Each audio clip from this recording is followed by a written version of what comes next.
Hai Sobat Bola, balik lagi di channel gue. Dan pada video kali ini gue masih akan membahas mengenai Timnas Indonesia yang kalian sudah sama-sama tahu berhasil mengalahkan rivalnya Vietnam dengan skor 1-0. Dan siapa nih yang masih sama kayak gue, ngerasa seneng banget sampai saat ini karena Timnas akhirnya berhasil mendapatkan 3 poin pertamanya di kualifikasi Piala Dunia 2026 ini. Dan untuk itu, sebelum lanjut, gue nggak pernah bosan untuk ngingetin kalian untuk bantu like dan juga subscribe agar channel gue makin berkembang.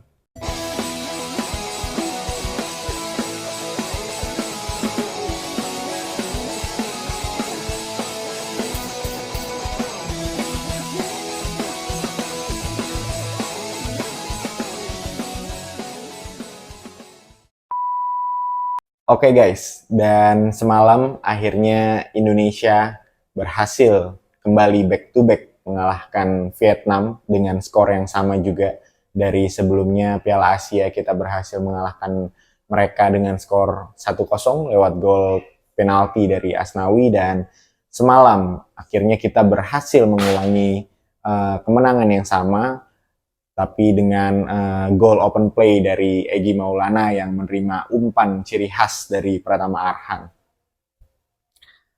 Sebenarnya ada beberapa hal yang mau gue bahas mengenai pertandingan semalam, di mana yang pertama ada formasi atau susunan pemain yang diturunkan oleh Coach Shin, di mana lagi-lagi Coach Shin melakukan eksperimen yang bisa membuat lawan nih nggak ngebaca ya sebenarnya.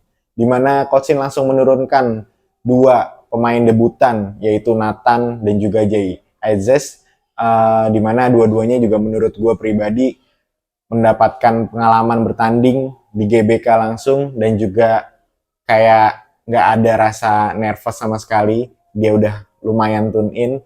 Ya mungkin Nathan masih agak kurang, tapi bisa dilihat Nathan juga melakukan satu penyelamatan krusial. Dia lari dari posisinya dia sampai ke dekat Adi Satrio dan melakukan tackle dengan bersih. Akhirnya gawang kita juga terhindar dari kebobolan. Dan mungkin yang lagi naik juga nama dari Jay Aziz, di mana dia akhirnya bisa mengobati rasa kekhawatiran penonton dan juga fans timnas, di mana lini pertahanan yang dari kemarin Piala Asia ataupun pas uji coba di Turki juga dalam tanda kutip masih dibilang mengkhawatirkan. Jay Aziz berhasil mengawal pertahanan Garuda selama 90 menit, diimbangi oleh Justin Hubner dan juga sang kapten Rizky Ridho. Dan Jay memang pantas dinobatkan sebagai pemain debutan terbaik pada pertandingan kali ini, karena ketenangannya dan juga pengalamannya terbukti. Terakhir, mungkin ini momen yang paling krusial, di mana di menit 92 ada serangan balik dari Vietnam, tapi Jay dengan santainya menguasai bola dan bahkan dia masih bisa screening dan juga ngelihat siapa yang mau dioper tanpa rasa panik sedikit pun. Dan yang gak kalah penting menurut gue, game changer atau rotasi yang dilakukan oleh Sintayong di babak kedua ini sangat tepat ya. Karena kita lumayan buntu di babak pertama, tercatat hanya mungkin satu shoot on target dari Rafael Struijk, yang itu juga masih lemah dan gampang digagalkan oleh kiper Vietnam. Lalu juga ada setengah peluang tusukan-tusukan dari Jakob Sayuri, tapi juga itu masih bisa dimentahkan oleh back Vietnam. Di babak kedua, Sintayong langsung mengganti 3 pemain, di mana Nathan, lalu juga Hoki Caraka, dan juga Jakob ditarik keluar, dan memasukkan 3 pemain, di mana ada Egy, Arhan, dan juga Sandy Walsh. Terbukti di menit 52 kita langsung mendapatkan gol. Ini bukan gol keberuntungan ya, karena ini memang ciri khas dari permainan Sintayong jika udah buntu. Terbukti juga setelah gol ini Indonesia mendapatkan berbagai peluang sebenarnya, cuma lagi-lagi masih bisa dimentahkan juga oleh kiper Vietnam maupun back-back Vietnam. Tapi di luar itu gue mau menyoroti di mana dari 3 pemain yang masuk tersebut, Pratama Arhan merupakan game changer bagi gue. Karena dengan mungkin rasa kepercayaan diri dia yang tinggi, karena udah biasa main di GBK dan juga udah biasa dapat kepercayaan oleh Coach Shin, jadi dia dengan leluasa bisa menimbulkan semangat juga di babak kedua untuk rekan-rekan yang lain.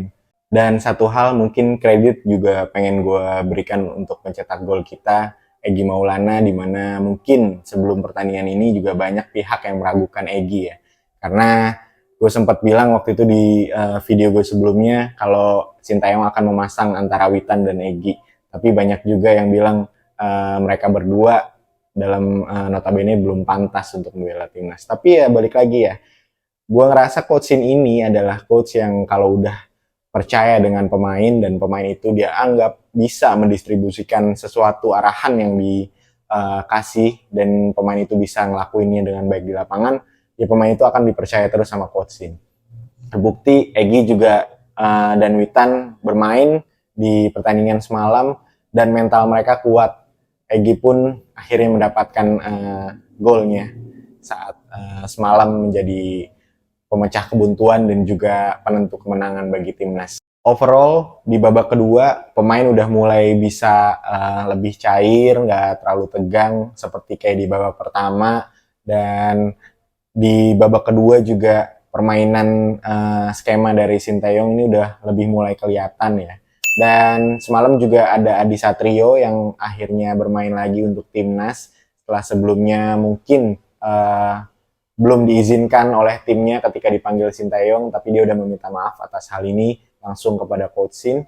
Dan performanya juga nggak buruk. Ya Adi Satrio mampu mengamankan gawang selama 90 menit dan Indonesia berhasil clean sheet. Tentunya juga diimbangi oleh pemain-pemain lain yang bermain juga sangat baik pada pertandingan semalam.